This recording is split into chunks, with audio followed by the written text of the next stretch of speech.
What is going on today, you beautiful, blessed boys and girls? Thanks so much for tuning into the channel. I really appreciate it. I got a cool topic today, and it's one that I'm definitely not equipped to just sit here and preach at you at. This is one that I struggled with for a while.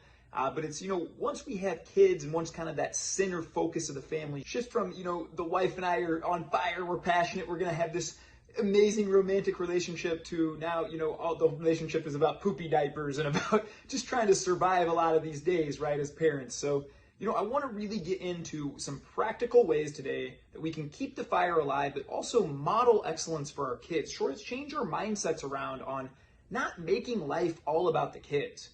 Too often I think I see parents, well, let me ask our 5-year-old if she wants to do that. Let me see if it's okay with little Tommy over here who's 7. And look, you're the parent.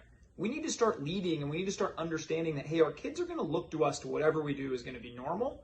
So we need to start normalizing these top 5 things that I'm going to talk about today and really get into. And I think nothing is going to impact our kids more in a beneficial way that they can see dad, they can see mom living these things, and they'll want to emulate those. I think our kids are far more likely to do what we do than do what we say.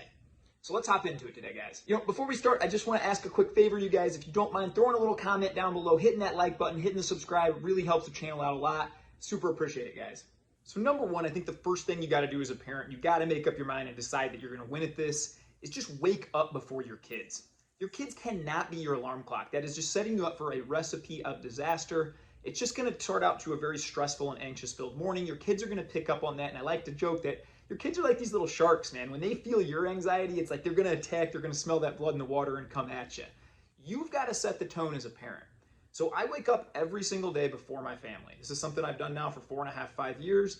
And look, this doesn't need to be a big elaborate thing. You'll see some of these weird gurus out there telling you got to meditate an hour each morning. You got to, read an entire book of the Bible. You got to memorize and study. No, you just need to wake up early and put a little intent behind your day and fill yourself up first. For me, this simply looks like chugging 2 glasses of water, writing down a few things I'm grateful for, and kind of praying and meditating over that for a minute, spending about a minute in prayer and just thanking God for a new day, asking that He renews my mind, my heart, so that I can be on fire and be a great dad and a great husband and lead and be the kind of guy that I want to be for the day. And then I get some kind of movement in. All these things take me, less than a couple minutes to do, and then I go work out. And by the time I come back then, and my little kids, as much as I love them, man, they're taken from me all day, right? Clients are taken from me, bills are taken from me, chores are taken from me. All these things are going to start to lower your bucket. So you got to have yourself filled up before your family wakes up so that you can adequately give to them. So I think that's number one, is you got to decide today, even if it's 10 minutes, just wake up and fill yourself up a little bit first so that when they wake up, you're ready to be your best self for them. They can see mom, they can see dad, that they've already put some intent behind their day. They've already decided we're going to have a great day. Let's get the ball rolling quickly so it's not just the kids wake you up and now we're all helter-skelter. Number 2, and this is a really big one, and I preach this a lot, I call it power in the pause. So my first mentor, Phil, shout out to Phil, he gave me a great tip that I had a hard time, I think a lot of men struggle with this too, is transitioning from that work Tyler to dad Tyler, to husband Tyler, right? And there were so many times where I just felt like my mind was still all the way back here from work, all the things I had to do the next day. And so he gave me a couple practical tips I'm going to share with you now.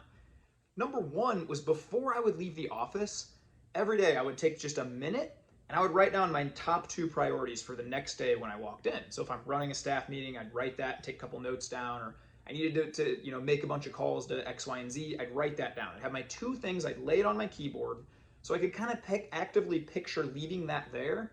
And I already knew walking in the next day that I didn't need to open my email and guess or check or this or that. I already knew my top 2 priorities walking in. That takes 1 minute, and that was very helpful. The next thing I would say is, again, the power in the pause. And this was my wife's idea, and this became a really helpful thing for me that I still use today, is when I'm transitioning from that work mode to dad mode or husband mode, I will just actively take a minute and quiet my mind. So what this looked like when I had a corporate job was I would actually park a block away from our house.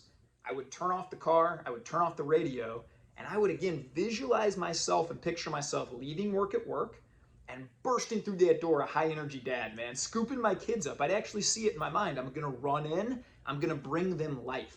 They're going to see an on-fire dad. They're not going to see a dad that walks in and, oh, how was your day? Man, my day was rough, this and that, and just looking defeated, right?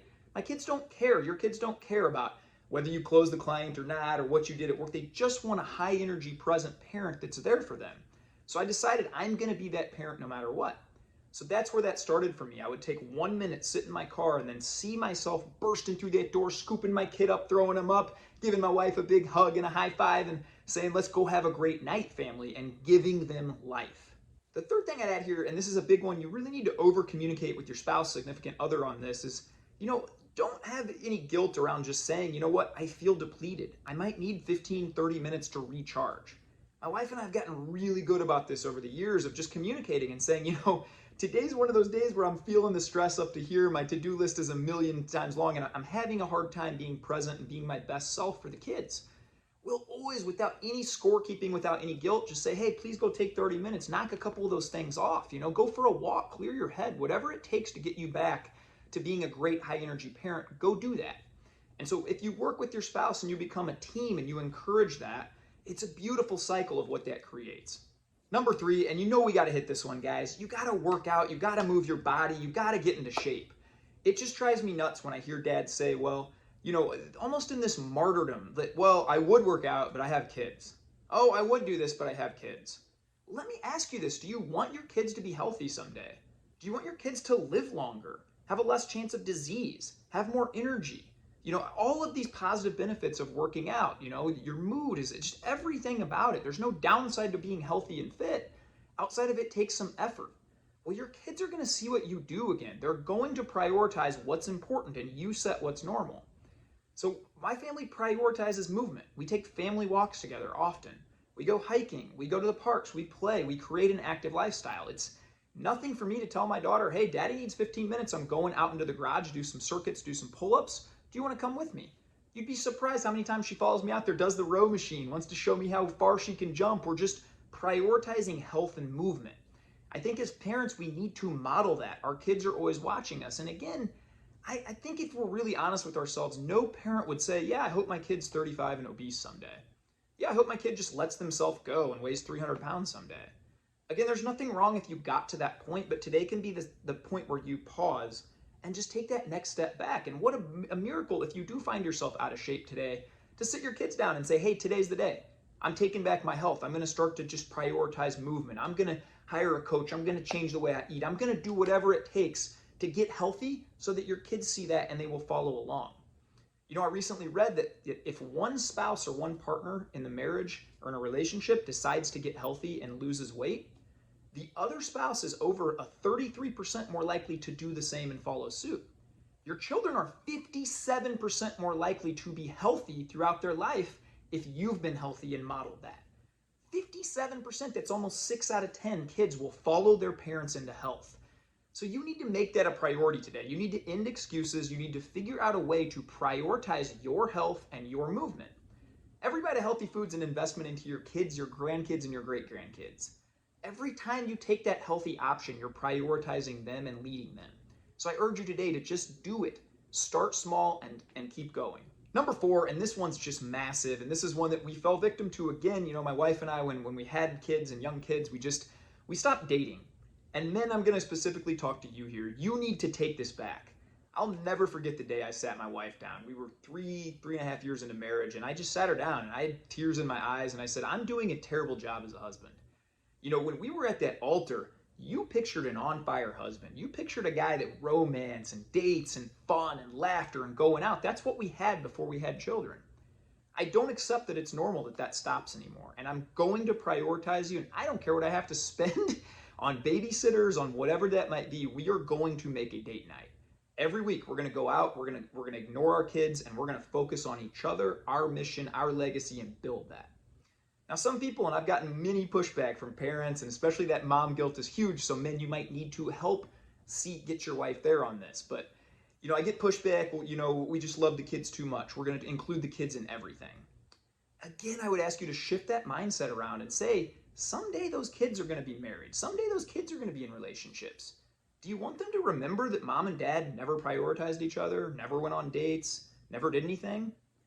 I love sitting my 7-year-old daughter down now and saying, hey, we love you so much. And you know what? It's so important that mommy and daddy stay on fire and connected. So we have a sitter tonight. We're going to go out on a date. We'll be back in a few hours. We love you. Here's some options you can play with. The sitter will play X, Y, or Z with you. I want my kids to know that. I want them to know that that's normal.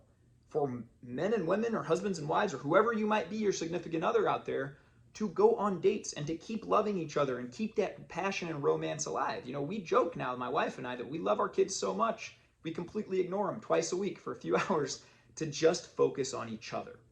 And so I would encourage you to set that tone today and make that a priority. Number 5, and this is a big one, I think you need to include your kids in a lot of these everyday little tasks that you're gonna do.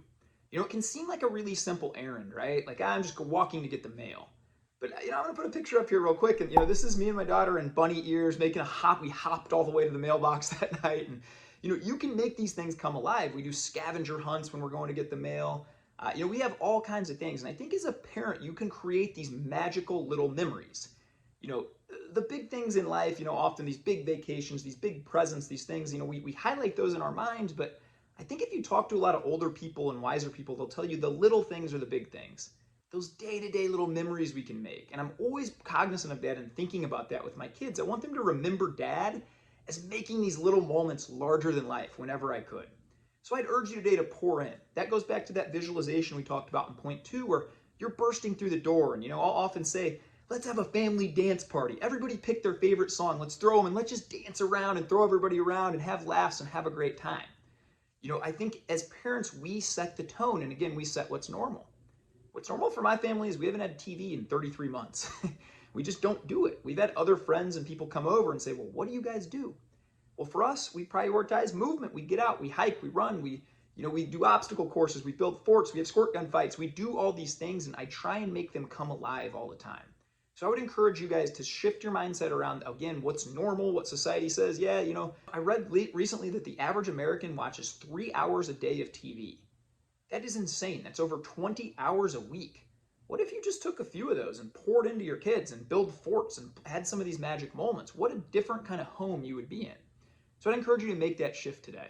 I appreciate you guys tuning in today. Thanks so much. I hope you can apply some of what we talked about here today. I think nothing is going to save our society more than on-fire present moms and dads pouring into their kids. Let's decide today that that's going to be where we're going to change it. I think the most important thing I do every single day is pour into my kids. It's not the clients, it's not work, it's not this other stuff. It's being present, intentional, and locked in with my family. So I'd encourage you today, turn this video off, go pour into them, go create a magical memory, go do something fun with them, and lead them. Be excellent yourself so they can witness that. I'm tired of hearing these dads say, well, back 20 years ago when I used to be able to do this. Stop talking about the glory days and telling your kids about this. Let them witness you being excellent today. Wherever you're at, just start today, take that first step back, and let's create these on-fire homes, and let's change the world, baby. Thanks for tuning in. Go have the best day of your life. Be kind to others. Be kind to yourself. Bless up, and let's have the greatest day.